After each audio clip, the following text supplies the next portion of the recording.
Les policiers peuvent-ils être mobilisés? Yves Lefebvre, merci d'être avec nous. Nouvelle manière de vous rejoindre, c'est par Skype. Vous êtes secrétaire général unité police FO.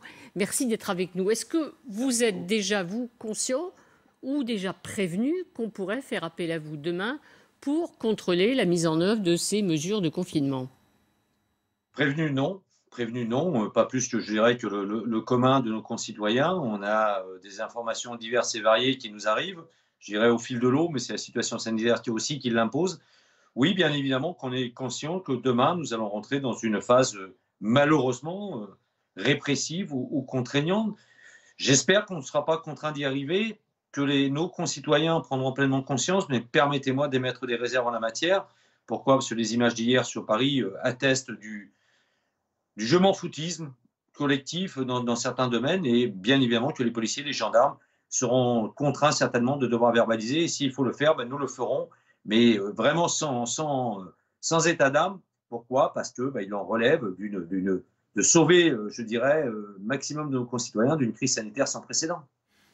Il faut, pour vous aussi, que vous ayez des équipements pour pouvoir intervenir, parce qu'il y a effectivement le risque d'épidémie. Est-ce que vous avez tout simplement ces masques dont tout le monde parle? Est-ce que vous avez, encore une fois, une discussion avec le ministère de l'Intérieur? Parce que s'il vous mobilise, il va falloir aller vite.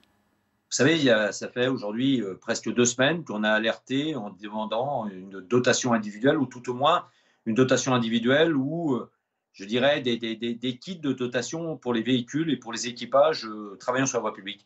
Alors je parle, non, rien, ou du moins pas en nombre suffisant.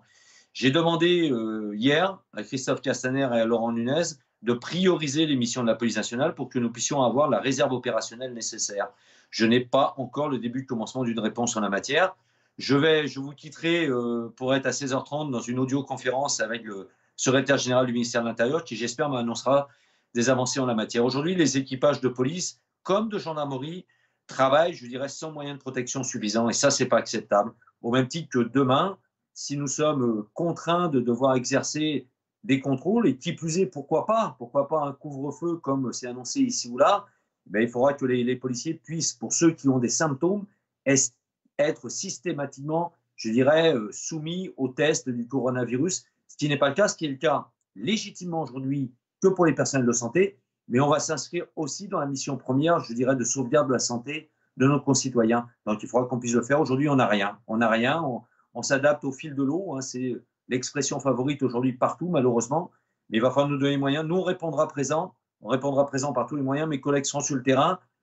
On sera nous-mêmes syndicalistes à la disposition de tous pour pouvoir exercer, pour pouvoir pallier aussi à certaines défaillances, à certaines absences, et bien évidemment pallier aux absences de nos collègues malades. Mais pour ça, il faut qu'on cible véritablement les personnels à risque, réellement à risque, et pas simplement sur des suspicions de coronavirus. Merci beaucoup Yves Lefebvre. Alors je vous laisse participer à cette visioconférence avec le ministère de l'Intérieur. Retrouvez toute notre actualité sur videopolice.com, la chaîne YouTube d'Unité SGP Police.